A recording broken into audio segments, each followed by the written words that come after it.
Welcome to the Stumbling Spirit, contemplations on the path of resilience. Whether you realize it or not, you are resilient. It's your birthright. As you take in your next breath, know this truth. It's not only about your capacity to overcome difficult situations, but it's about your courage to do the necessary work to heal, learn, grow, and move forward. What you gain is invaluable wisdom. And it's through these hard stumbles in life that we often discover a new purpose that aligns with our spirit. My name is Fabio da Silva Fernandez, Reiki Master, Mindfulness Coach, and Mystical Explorer.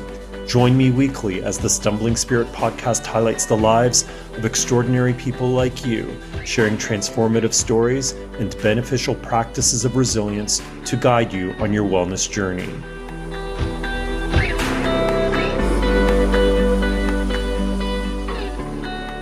Anthony Smith is an avid cyclist and endurance athlete, but 8 years ago, the course of his life took a near-fatal turn. On a warm autumn day while doing a long ride north of Toronto, Anthony unavoidably crashed his bike into a pickup truck and slid underneath it. He was trapped. Miraculously, he survived, but not without injury. The impact dislocated his neck and fractured his spine, which needed 2 surgeries to fuse back together, and the driver at fault got off on a measly fine.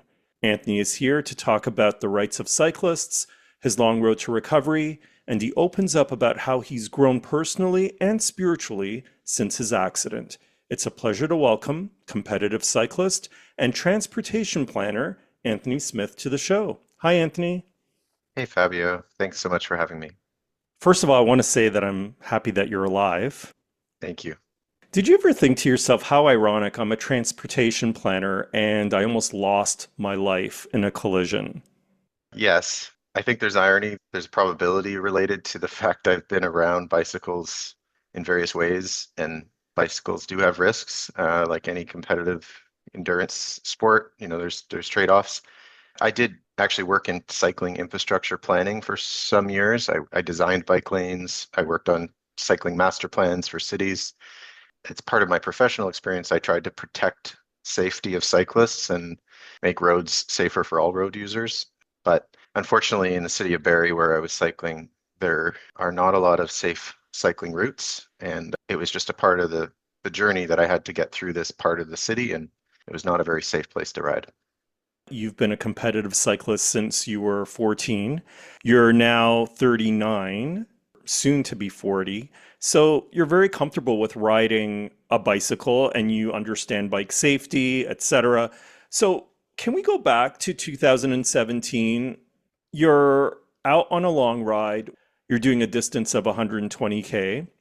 Can you walk us through what happened that day? My plan was to ride from Toronto. I got dropped off at Canada's Wonderland just north of the city.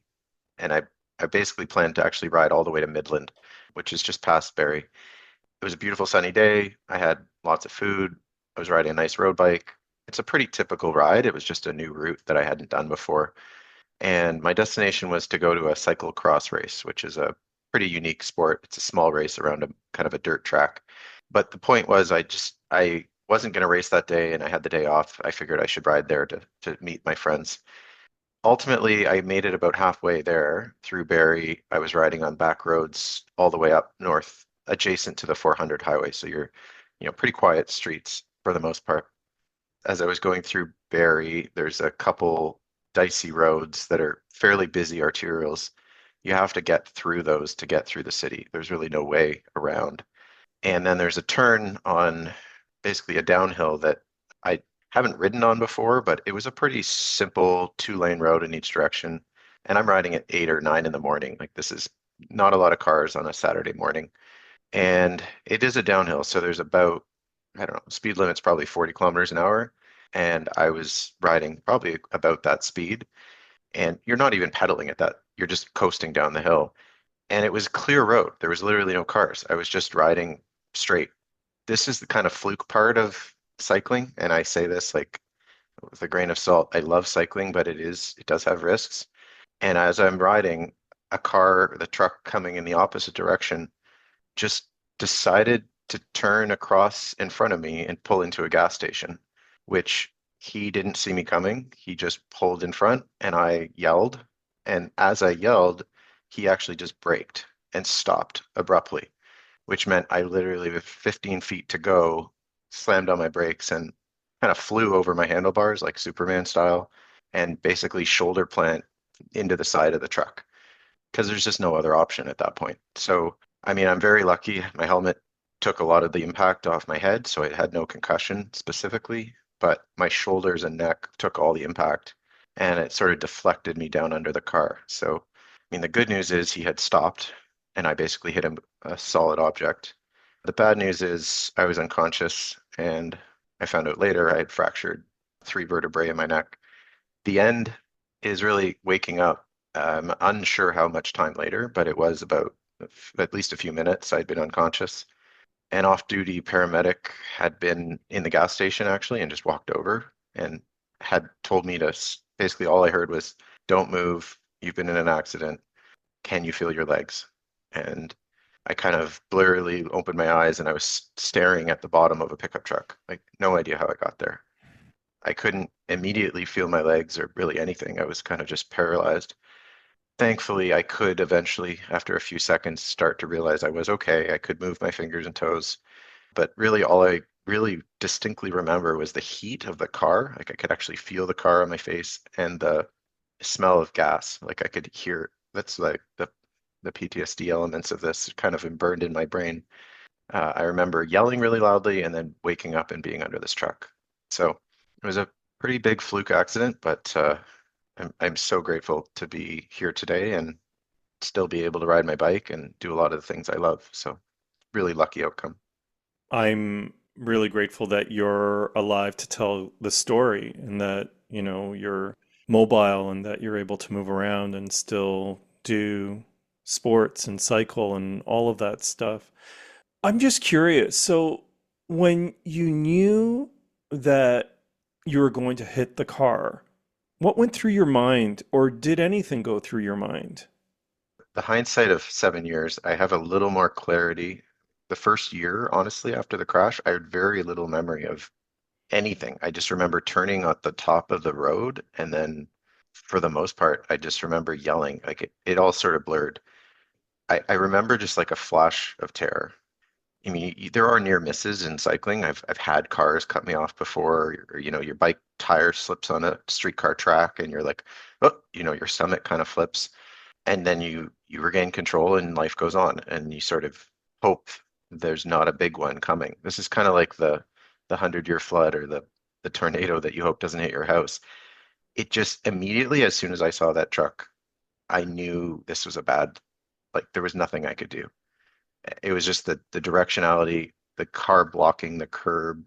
Normally, I would have turned behind the car or turned in front of the car, but the unpredictable element of him stopping, which, again, hindsight, I wish maybe I didn't yell and he would have just kept driving. But I learned later that he was a pretty, not a great driver, let's say that. He'd had lots of accidents. He's on, barely had his license. His car didn't have proper brakes, so he technically stopped, but it was surprising he was even able to stop in that short distance. So I mean, I don't want to blame him. This is a fluke situation. Obviously, he's made a big mistake. All I really remember is that sheer terror. And it's not even like you don't react. I don't remember yelling. It's a human like instinct and grabbing the brakes and then sort of flying over the handlebars. It just happens. I don't know how to expect. It's like someone shoots you, you jump or something. But yeah, it was pretty terrifying. That's really all I remember. When you described being under the truck and smelling the gasoline and feeling the heat, like that's just, I am just imagining that myself and how fearful you would have felt in that moment. How long were you under the truck before they got you out? I actually don't remember a whole lot between that initial, like I have photographs from some people, like CTV News came and they have photos of me lying in a stretcher, and there's some pictures of the truck and where I was and some fire trucks. I don't remember really any of that. It just, all I really remember is being in a stretcher and then getting loaded into a hospital, like an ambulance, and then being at the hospital. Probably an hour or two went by, I was probably under there for 10, 15 minutes before the stretcher was put on. But you got to put this in context. I'm going from high speed cycling, heart rate's probably at 160. I've been riding for an hour and a half. My body's in goes from like full high speed endurance cycling to then dead stop. And the adrenaline that was still pumping through my veins. And I mean, if you look at pictures of me after, half of my body is black. Like my shoulder and my sides of my body were dark purple for weeks. So the amount of force, or brunt force that happened to my body, going from super fast cycling to then being dead still, I threw me through a huge mental cycle. And I think it just my mind is blacked out, all of that. So What was the first memory you recall after that brief moment of consciousness underneath the truck? the kind of core memory that's crystallized is just being loaded into the ambulance and then sometime later being at the hospital, and some of my friends had come, including my fiance at the time, kind of showed up at the hospital, and I remembered being there and talking to them, but it's very patchy. Like over those 3 hours, there's only like three or four memories. How soon after you arriving in the hospital did they operate on you? Great question. So, I mean, to be honest, at first they didn't know anything was seriously wrong except for the blunt force trauma. I was at the hospital for almost 3 hours before I got the results of I think it was an MRI, and then they did a more detailed CT scan. But it wasn't until they got all the results and they sent them to Sunnybrook. And bear in mind, I'm at Royal Victoria in Barrie, which is a smaller hospital. And finally, they confirmed, someone came to me and said, Anthony, you have two fractures in your upper vertebrae and one in your lower vertebrae. You're going to need surgery. And I didn't even know what that meant. But then they're like, you're going to have your spine opened up and we're going to bolt titanium rods to your spine. I was in disbelief. I was like, no, no, no, that you got to be kidding me. Like, you made a mistake. That's not possible. It honestly gives me shivers to this day. The concept that I thought I was invincible. Like, I thought, no, like that happens to other people. That doesn't happen to me. And this goes to maybe the bigger picture of how I thought about a lot of things in life. I always thought I was special in some way. Like, I wouldn't be the person who hits a car. And unfortunately, we are all human. And that turned into, from the point they told me I needed surgery, they basically said I had to move to Sunnybrook. So they loaded me into an ambulance. I was transported on the highway with sirens on down to Toronto. And I didn't actually get surgery until about 2 o'clock in the morning. So 16 hours later or so, there was a lot of other issues. Like this, there was a major trauma event at Sunnybrook when I had arrived. And so the surgeons had a bit of other work on their hands before I could be attended to. Anyway, no resentful. Like Sunnybrook was amazing. I loved Sunnybrook. All the hospital doctors I worked with were fantastic. So really grateful they were able to do what they could based on the situation. Were you feeling pain during that wait before your surgery? Not a lot. No, I was pretty much, I mean, I think they did give me some morphine at the time. And then I was also just, everything was swollen and sort of in shock. So I was pretty out of it, to be honest. I think the morphine had a pretty big impact. You said that they had to do two surgeries to fuse your spine together. So, how far apart were the surgeries? And I guess, how complicated were these surgeries? I mean, I'm not an orthopedic surgeon. I can't claim to know how these things are done, but the first surgery that night, the doctor, they fused my C4 and 5 vertebrae together, and that was supposed to be the end. But after 3 weeks, I went back for a follow-up appointment, and I just walked in. I thought everything was fine. Like my recovery was on track. I'd been discharged from Bridgepoint after weeks of post-surgery recovery. And at that point, the surgeon said, looking at the x-rays, uh-oh, we have a problem.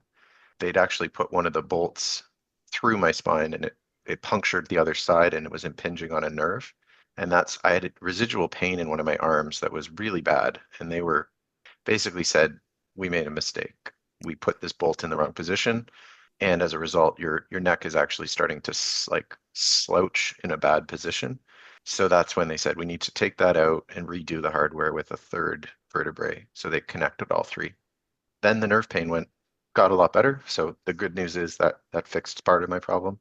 It just means I have one less vertebrae to actually turn my neck, reduces my mobility by maybe 3 or 4 additional percent. So the second surgery was really to correct the first surgery gone awry. Yeah. We can sort of talk about the various layers of recovery, but in terms of just recovering from the surgery itself, how long did that take? Hmm. Honestly, my memory always plays tricks on me. I mean, I think about 3 months after, I was in pretty, I couldn't move my neck. I wore a neck brace for about 3 months, like full of mobilization. But I was doing everything I could to stay active. And coming into this, I was in very good shape physically. I was, running half marathons and cycling regularly. So I feel like every day after the third week after I got out of Bridgepoint, I was walking 10 kilometers a day. Like I was just doing everything I could. I couldn't exercise in a vigorous way, but I was just walking. I'd spend every day walking. And that's really what got me started in my recovery. And then 3 months after, I was actually pretty like surprised. My body was in great shape. I hadn't lost the fitness that I had. And honestly, from 3 months till like 2 years later, I think things just got worse. The chronic pain started to set in. The realization that my life had changed started to set in. And it started to plateau pretty quickly. Like my neck started maybe hurting a little bit less, but then the sedation and the fact that I wasn't able to do the vigorous activity that I had previously depended on, that's when the mental health stuff started to kick in and I started to feel disconnected from my community and losing my identity. Those are the big impacts that really started to take a toll. I want to talk about that with you. You talk about the toll, right? So there's the physical toll, and then there's the psychological toll, and then there's also an emotional toll. Can you maybe discuss what that experience was like for you? It's a really hard thing to describe, but I mean, the physical injuries, as though they are the worst thing that people think about. I mean, it's like the fear of breaking your neck is on everyone's mind, but I did heal. I mean, I can now do pretty much everything that I used to do. But the reality of losing the identity of what I thought was my hopes and dreams of being able to, race, like there is a limit to what I can do now. I shouldn't say I can do anything. I've had to adjust my normal, whatever I consider normal. And I used to be able to run a half marathon or a marathon without training, or I was considering I'd do an Ironman one day. And I just had a lot more energy. I now I feel everything I do, there's a trade-off. If I do a long run or I went snowboarding last weekend, I had 3 days of being in pain because my neck was tight. I had a knot from turning my head while snowboarding.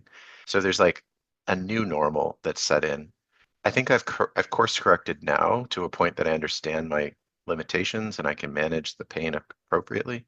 But those first 2 to 3 years, I was really scared. Like I didn't know what I could look forward to in the future. I didn't know if I'd ever be able to run 10K again.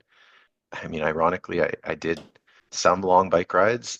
It's a funny story. Like even at the beginning, I was on a bike trainer. I couldn't hold my head up, so I'm sitting on a stationary bike.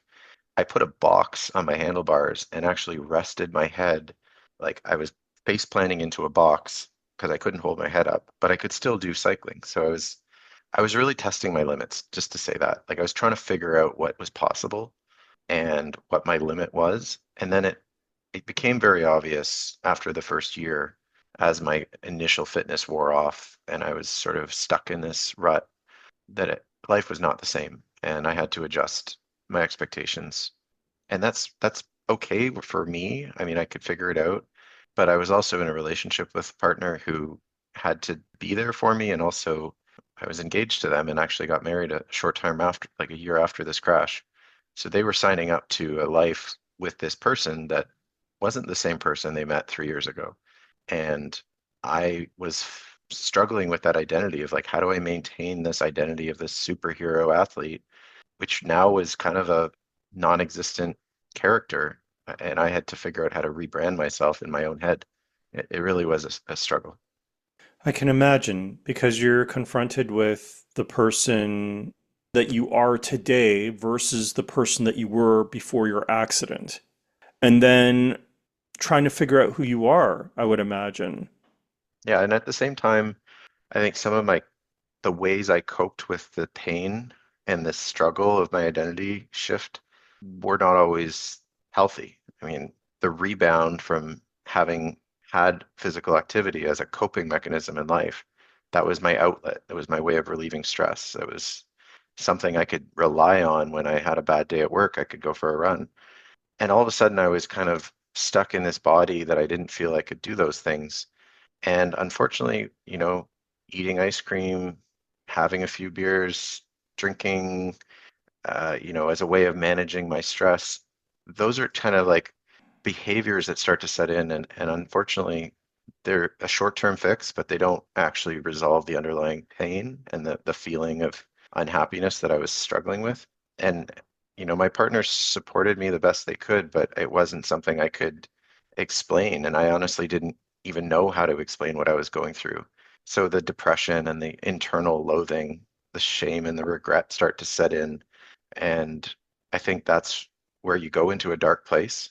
Unfortunately, it's also the start of COVID.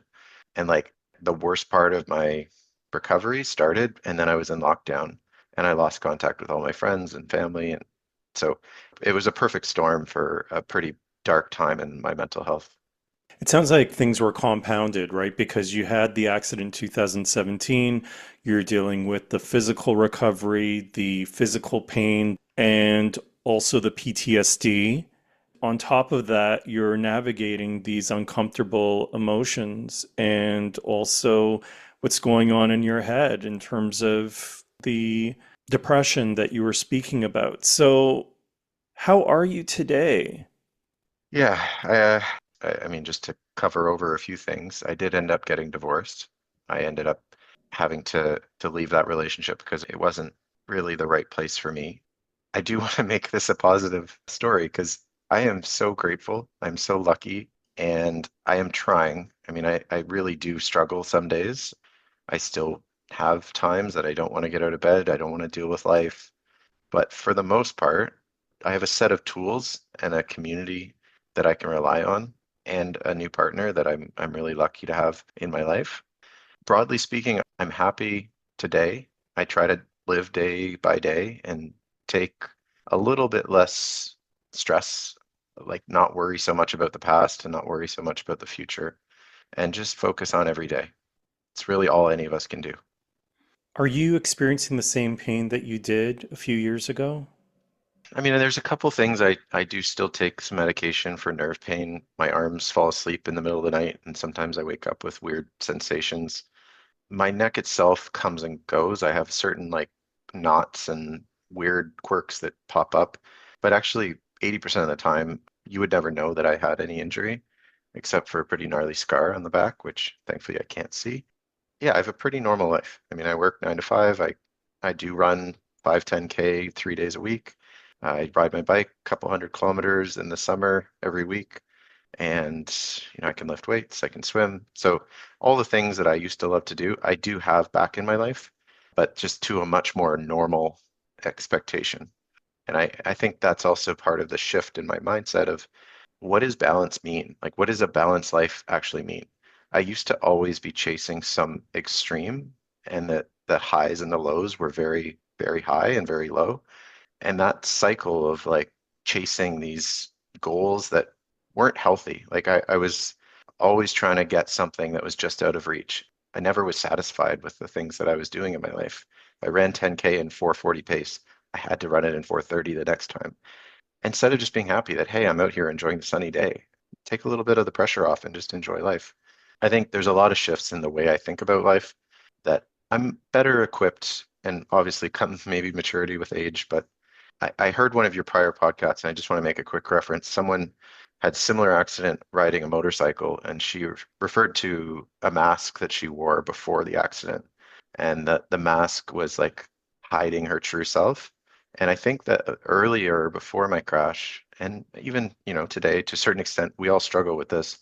I was really projecting a false sense of who I am. The outward self didn't match the inward self.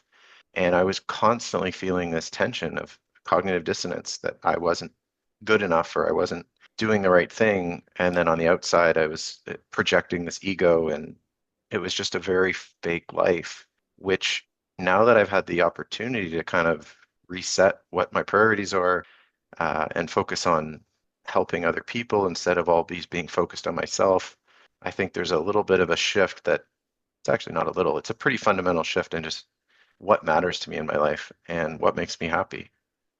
And do you feel like had you not had the accident, you would be in a different place? I do. I mean, I have to choose gratitude, right? This path was given to me. I don't think I chose it, but there's a higher power out there that I believe this happened for a reason. Nobody walks into this kind of thing thinking, how is this going to make my life better? But the reality is, I was very unhappy in my relationship. I was projecting a false sense of who I was to the world.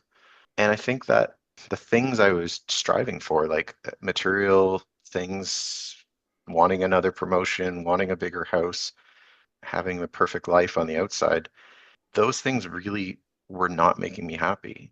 And if I had continued on that journey, I think I would have been stuck in this mold of who other people wanted me to be and the character that I kind of was trying to live up to these expectations.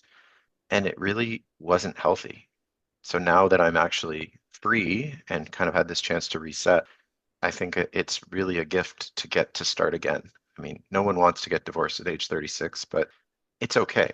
Life does go on, and I feel really grateful that I'm here and I get to get married again. I get to start another life, and now I feel like I'm in the right place and I'm more grounded and I'm better equipped to handle the challenges that will come every single day. I want to go back a little bit and talk about the driver that hit you. So he was charged for making an illegal left turn, having faulty brakes, and for hiding his license plate. Unbeknownst to you, he pled guilty to the license plate charge and received only a $125 fine, and the other two charges were dropped. When you found out about this, what did you think? What went through your mind?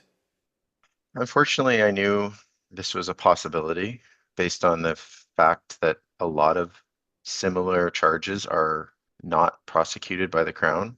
There's a term we use in sort of advocacy work called a vulnerable road user, or VRU, and those are people who choose to walk or bike, use other mobility devices, and when there are collisions with motor vehicles, first off, the way that the law works, the driver is by default at fault. Like vulnerable road users are victims by default. So if a motor vehicle or a driver, a person driving a car, as we like to say, because the car doesn't hit you, the driver hits you. If a driver drives their vehicle into you, you're automatically not at, like, I am not at fault. Nothing I could have, like, even though I was driving my bike legally at the speed limit, if I were not wearing lights, not wearing a helmet in the dark, I'd still be the victim. So just to be clear, that's the way the law works. So you'd think this would be easy to prosecute, but it's remarkable. I think over half of these cases, they don't even bring charges. A lot of the times, the drivers are not charged. And then the way this process works is the Crown ends up meeting with the driver and their lawyer on an unknown date. I'm not involved. And then whatever the outcome is, I don't even know the outcome. My lawyers have to file petitions to the court to find out if there were charges or not. This is just the way the Motor Vehicle Act works and the way the legal system works. There are a lot of suggested reforms to these laws that, my lawyer, Patrick Brown, and others in this sort of cycling advocacy movement are trying to get the government to change the way these processes work. But unfortunately, the government is very reluctant to make any changes. They don't seem to bring the weight of the law to punish drivers for nearly killing people. I mean, this happens on a routine basis. Hundreds of people in the city of Toronto alone are nearly killed or seriously injured every single year. And I think there's only a handful of people that actually get charges.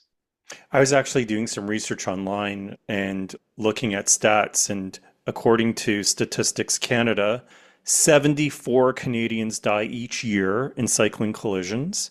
73% of those incidents involve a motor vehicle. That's in Canada. In the US, I was looking at stats that were published by the National Safety Council, And obviously, there are much higher deaths there because there's a greater population. Of the total number of deaths in the US, 68% of those incidents involved a motor vehicle accident. So in 2022, that was 928 people. So 928 bicycle accidents that involved a collision with a motor vehicle. And then I thought to myself, okay, well, what are the stats in the Netherlands? Because they top the list of the most cyclists per capita. And I was looking at that, and in 2022, 291 cyclists were killed in traffic. And that was out of 737 total road fatalities that year. And that represents roughly 40% of road deaths. So I was just thinking, with a country like the Netherlands, where there are a lot of avid cyclists, that there's still a high number of deaths. When you hear these stats, what do you make of them? These are people. These are lives that are ended or seriously changed. Although I say this accident was fate or probability, it really is drivers making bad decisions. I mean, this guy might have been looking down to pick up his coffee cup or texting his phone and not looking ahead. These are decisions people make that have fatal consequences, and the lives that are changed are never the same. It's important to remember they are preventable. Like most of these crashes are preventable. It's not like a car sliding off the road in a snowstorm and killing a cyclist. It's a choice. And we see this every day with road rage. If a bike passes them and then they end up speeding past them and clip them, or they make a right turn and cut off a cyclist and not look in their mirror first. So I think it's important we remember there is a goal to eliminate all vulnerable road user deaths and serious injuries. They call it, this is a vision zero kind of mindset. And the idea of Vision Zero is actually widely adopted. Even the city of Toronto has a Vision Zero TO plan. The problem is it takes government commitment and in many cases some funding and some policy changes. And our government's just not willing to make those difficult decisions. But I really do feel, I mean, the Netherlands, sure, they may have some high numbers, but they probably have 10 or 20 times the number of cyclists. So I think if you did that, maybe a population or cycling volume adjusted injuries, I think the rates of injury are quite a bit lower. And they don't even wear helmets there, they just ride safely. But the main point is these things are preventable. There are cases in other cities or countries where they've made serious interventions and they have gotten these road user deaths down. So we need to lobby the government. I mean, I started a petition to do some of these legal changes, and over, I think it's at 30,000 signatures now or something like that. There are tactical, very specific changes we can make that would enable to save people's lives. I honestly think this should be the highest priority for any government, is saving people at the cost of maybe inconveniencing a few drivers or adding a few minutes to someone's commute. The trade-off should be pretty obvious. Saving a life is more important than anything else. No doubt. I do have to be honest with you, though. Like, I'm a cyclist in the city, and I do see other fellow cyclists out there that don't follow road rules, that don't ride in the bike lane, and that are very reckless in the way that they ride their bikes. And so, at the same time that I think it's really important to raise awareness on the deaths of cyclists by drivers that are doing reckless things, I do need to point out that there are cyclists out there that also are reckless. Yeah, I mean, it's a valid point. We all see people running a red light or rolling through a stop sign without putting a foot down. And the police love to give out tickets to stop sign infractions where a cyclist doesn't stop fully and put their foot down, which I'll be honest, there's a certain gray area where if a cyclist breaks the law, it isn't going to likely kill someone. If you're not stopping at a red light when there's no cars coming and it's a quiet residential street, I know that's illegal to roll through that red light, but the consequences of that are fairly minimal. There's other cases, of course, where extreme things like, cyclists are riding the wrong way on a street into oncoming traffic and, putting their own lives at serious risk, which that's a different category. And there's going to be some consequences to really stupid behavior. But I mean, I think the balance of the consequences If a driver does something illegal, like running a red light, that is fatal most of the time. Whereas some of the trivial things like a cyclist maybe not always stopping at a red light, I have to say it's just not my main focus, even though it shouldn't be done. But bikes have a little bit of a different momentum. Sometimes if there's a stop sign and there's no cars, I'll go through a red stop sign if there's nobody around. Let's just say that. Of course, I want to mention that stats vary. So, to my listeners located in different parts of the world, let me know your thoughts on this topic and how your country or jurisdiction is handling bicycle accidents and what they're doing to prevent them and to ensure that justice is served. DM me on Instagram at the Stumbling Spirit. Anthony, you were talking about campaigning, and specifically, you were pushing to get a bill passed at Queen's Park. For our listeners, Queen's Park is the name of Ontario's provincial legislature. It was called Bill 158, Protecting Vulnerable Road Users Act. Now, I was looking online, and correct me if I'm wrong, but did it not pass?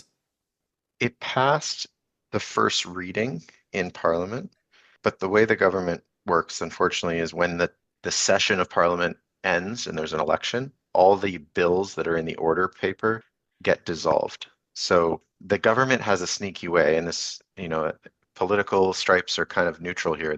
There was a motion under the Liberals, it was tried again under the Conservatives.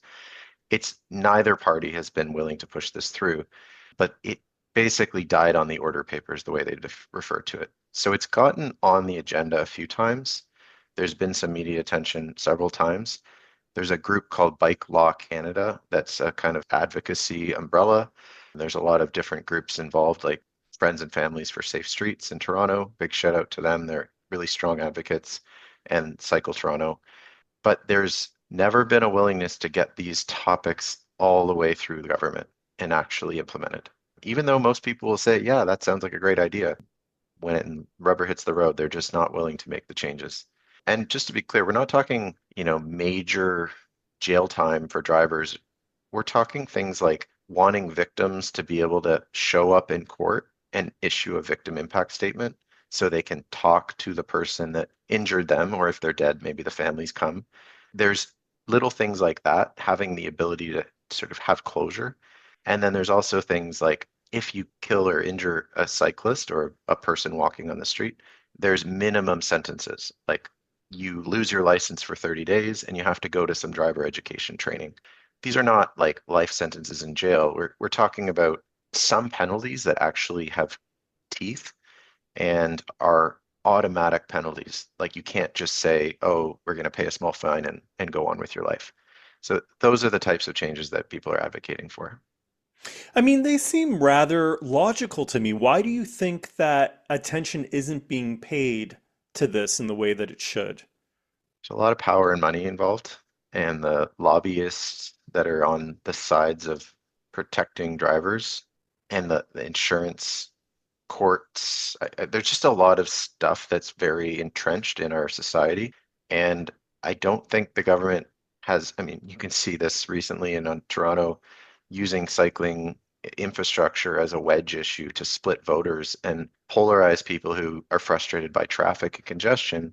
By the government has essentially implemented this bill that allows the province to remove safe cycling infrastructure.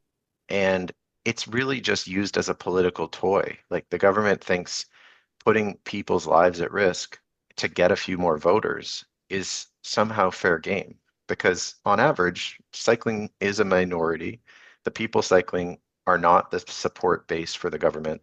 So, if the government wants to get 80% of the people to agree with them, they will use things like cycling as a wedge issue. And it's just, it's really petty at the end of the day. This is not a political issue. We really should be thinking about this just as basic human dignity and slowing cars down a little bit, like having average speed limits that are 30 kilometers instead of 40, or say 80 instead of 100. They're not going to change people's lives for the worse, but it could radically change the outcome for dozens of people's lives every year. So we just need to get social support, get people to care about this issue, and writing letters to your MPP or showing up to a protest, if that's something you're into, these do eventually have an impact. And I'd really encourage everyone to just think about if this was your mother who got hit by a car, even if she's just walking, crossing a sidewalk or crossing a street, and someone runs through a red light, wouldn't you want that driver to be charged and have some kind of penalty? It's shocking that on average that doesn't happen. How close do you think are we to having these changes made? Oh, that's a good question. I mean, there's a movement globally. The Vision Zero movement is certainly had a moment. I don't think politically right now with other issues like housing and cost of living and traffic congestion, like those are the big issues that people seem to, the media loves to cover. And I don't know. I mean, I've started a lot of this advocacy work 6, 7 years ago, right after the crash. I do recognize it took a really big toll on me doing things like showing up to speak at Parliament or being on media interviews, reliving my crash to kind of use it as support for the movement. It was exhausting. And I actually found I had to take a break and I stopped being involved in this stuff for a little while. This year specifically, I got a little more involved again because of this government intervention with removal of bike lanes. And I just honestly, as a cycling advocate and a transportation planner, I feel like I have to use my voice to advocate because it's just not fair for people's lives to be put at risk.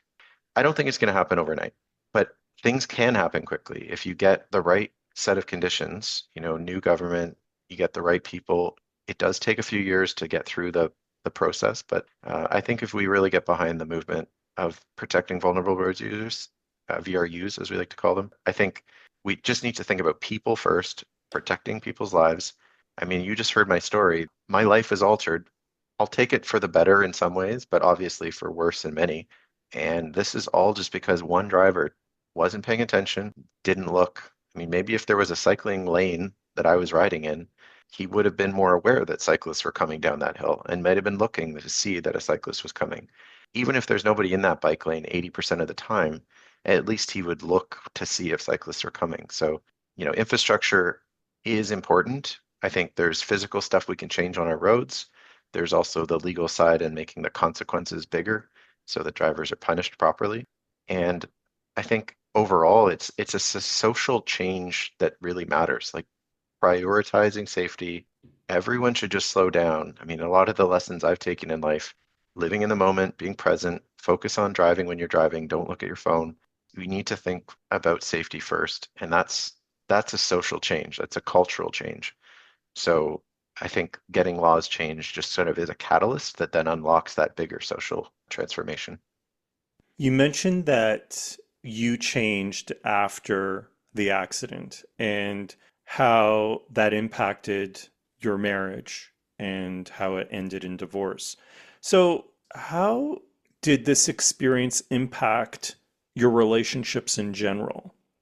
I mean, this is a similar example where the crash was I'll use the word catalyst again. It was the thing that changed everything, but it really was not the physical change that created the bigger awakening in my life. It was going through the depression and the mental health struggles and then really understanding like it takes work to get better. And ultimately, you can't do that work alone. The journey of recovery is not something you can fix yourself. You have to ask for help. I mean, to get to your question, I've learned that I am not alone, first of all, and I need help. And if you are willing to do the work, there are solutions. So I think the first step in any of these types of experiments is understanding you have a problem and being honest about that. And if you're willing to take like an honest look at yourself and see that you have a problem and ask for help, then there's help out there and you can change and grow from these types of dark experiences. Do you think that your relationships are stronger now than they were before your accident? I think they're more authentic. I think they're based on real connection and care for other people instead of being transactional or based on status or ego driven in a way. I mean, I love competitive athletes. I think that the athletic community is incredible, but there are people who are in it maybe not for the right reasons. And It's all about the show and the performance. And I think there's a lot of mental health issues in the running community, for example. People struggle. I mean, running is an outlet, but there's also something like a dark side that a lot of people are running from, and they're not really confronting the deeper issues in their life. At least from my experience, what I've learned is I was doing things before with a very selfish, self-centered kind of mindset. Like I thought I wanted to be the best, I wanted to win, I wanted to do things my way. And ultimately, it comes down to control. I thought I was in control, but I could never really get control. Like I was always feeling inadequate and life would happen and I was never satisfied. But the shift that's happened now is I've learned to just let go and surrender to whatever path, like I call it God or higher power wants to lay out for me. That journey of life that I'm on, I am not in control. And some days I'll feel like running, some days I'll feel like watching TV, maybe other days I'll go to the hot tub. It's okay. Like I don't need to have some standard of like a Strava PB or kilometers per week that is defining me as my identity. I am who I am, and I don't need to worry what other people think about that. And just letting go of that expectation and call it the mask if you want, but it's just living in the moment and not giving a damn what other people think. It's really hard, but the more I do that, that daily practice of just being present, mindful, you just have to be focused on things that give you purpose in life, that bring meaning and joy to your life, and then just let go of all the other stuff and take life as it comes because you never know. Like one day you might wake up under a truck and you don't know. Those things I can't control, and you just have to take it one day at a time. You mentioned earlier that you have a scar on your back. That's a physical scar. And I'm wondering if maybe you could share about what other scars, be it literal or figurative, that you feel like you still need healing from. There's a lot of layers. Like, first off, I want to say I think those scars are not things that hold us back. I think of them as experiences that give me strength to build off of and learn from and grow as a result of. So, I mean, the journeys of healing from this experience, I can now give that advice to others. I can talk to people, like I can, share my experience and help others. But then there's also, the emotional tolls of going through depression, going through, other things in my life that haven't gone the way I wanted. I can now have an authentic connection with other people who are sharing similar struggles and help them. If I'm able to just like honestly connect with people and tell them how I'm feeling, there's people that maybe will feel better about, like, I don't have to say to them, look, here's how to solve a depression. But knowing that I have struggled builds that connection. And then some people maybe open up and start to share their journey. And I think if we all just communicate on a more honest human level, it will create a more trusting and vulnerable relationship. That's what true connection is about. Having a fancy house or a nice car doesn't really make you happy. Trust me, I had a lot of money. I've lost a lot of money. These things haven't made me happy. But the point is now, like having someone to go home to and share my journey, having friends that see me for who I am instead of like I'm just some guy who runs a 38-minute 10K. Those are really the gold in life that I don't ever want to lose. And I still struggle to like build those connections and be authentic, and but I'm working on it. And I think the scars are gonna always be there, but they don't have to hold you back. We all have this decision of whether we want to be a victim or the hero. I went through a long period where I was the victim. And honestly, the way the legal system works, the way you have to fight for a lawsuit and prove your disability, you're struggling to go to all these doctors to get a bunch of reports. You're told to be a victim. Like you're playing the victim. And it's real. Like I'm not saying I'm faking my injuries, but the mindset is you're injured, you need recovery, you need to go to physio every week, you need to go to these doctors. It grinds you to the core.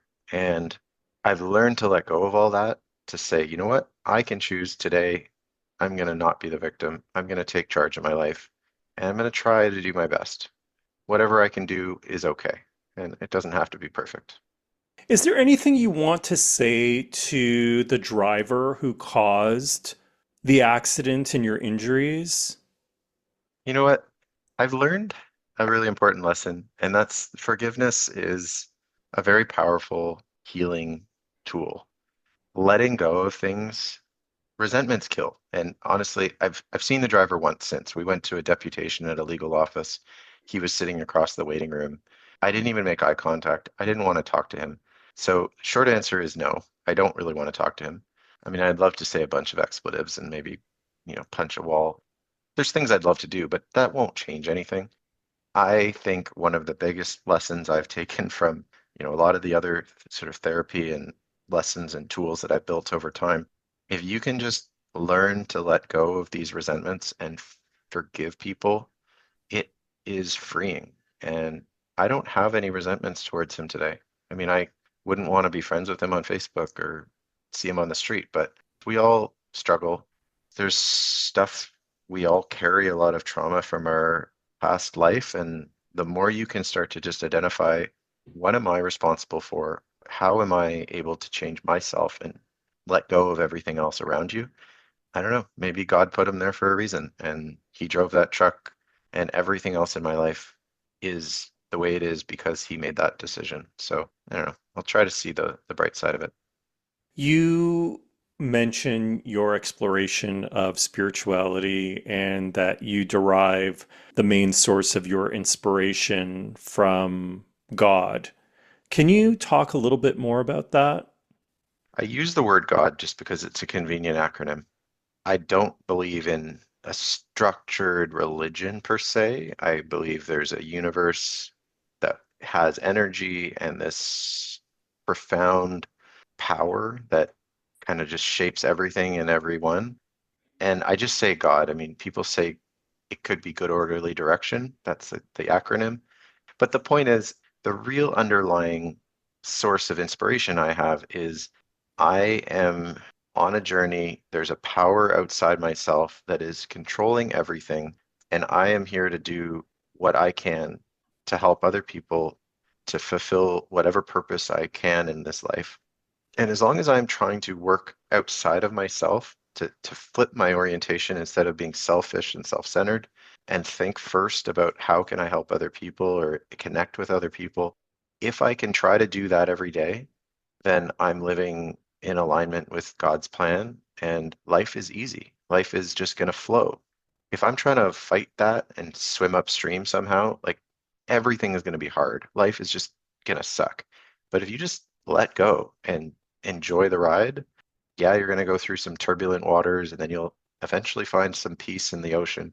But you just can't control everything. And if you enjoy the ride, make the most of the journey, and try to help other people along the way, then I think somehow life just gets a whole lot easier. One of the things that you are still aligned with is doing endurance races. And you also like doing things abroad. I did see in a post that you recently rode in Spain.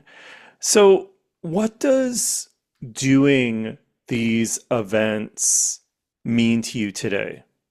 It's different than it did before. I used to be really obsessed with statistics and trying to beat PBs, and now it's really just about I mean, it's cheesy, but like enjoying the ride. I do like gravel bike races. I do some half marathons and these trips in Spain, like we're riding a couple 100 kilometers a day, riding up mountains. They're just really like, there's no rush, there's no destination. I mean, in particular, enjoying the people that I'm there with and just the community that comes from being a part of these things. It's really amazing. When you show up to a run club in Toronto and there's, 20 people that I haven't seen in 5 years, but they're all your friends, like yourself included. We haven't seen each other in a few years, but you share a community around a certain passion. And I think that's the spiritual connection. I say spiritual in the sense that like we're all united in a certain purpose, and running with people, cycling with people, it's an amazing source of joy. And I think just the community aspect is very uplifting. I'm okay running on my own. Having a goal to work towards is really the main motivator. Like I sign up for a triathlon every year. I don't care how fast I go, but I want to have something to train for just to mark a destination and then I can enjoy the journey getting there. I like the idea that I will eventually do a half Ironman. I have done a half Ironman before, but I was 22. Beyond that, I don't know. Just to stay fit, to stay active. I just want to maintain a healthy balance, be able to enjoy some cookies and ice cream once in a while, not feel like I need to constantly get faster. But really, it's just about balance. Just find the middle ground. What does resilience mean to you? To be able to have strength through adversity and a support system that you can rely on when you're in tough situations. I think a lot of people think about being resilient as being strong, and that's maybe the way I would have thought about it before. Like I need to be tough and put on a shell and work hard and if I am strong, I will be resilient. But actually, I think it's not about self, it's about support and community. And being resilient means you have people in your life and tools, and could be a therapist, it could be a doctor, or it could be a friend. There are places and ways to heal when you have these tough situations. And honestly, the paradox of it is like the more you surrender and the more you let go, the stronger you are. If you think you're going to do it yourself, like that whole American mindset, pull up yourself and you're responsible for your own outcome, it really doesn't work. You have to lean in and you have to ask for help and you have to be willing to do the work. But at the same point, you cannot do it alone. Resilience to me is just all about community and connection. One of the things I've been exploring is this idea of the relationship between resilience and survival because I do feel like they overlap, although they are different. And I just wanted to get your thoughts on what you see as the relationship between resilience and survival. But for some reason, the first vision that came to mind was a wolf, a wolf in the wilderness. I don't know why it just struck me, but a wolf on its own in fighting to survive is actually doomed. Like wolves do not survive alone. They cannot. They can try, but the only way to survive is by finding a pack. And, that takes some sacrifice. Like you can't have every wolf be the alpha wolf. You have to be willing to take a spot. So I don't know. That was the first thought that came to mind.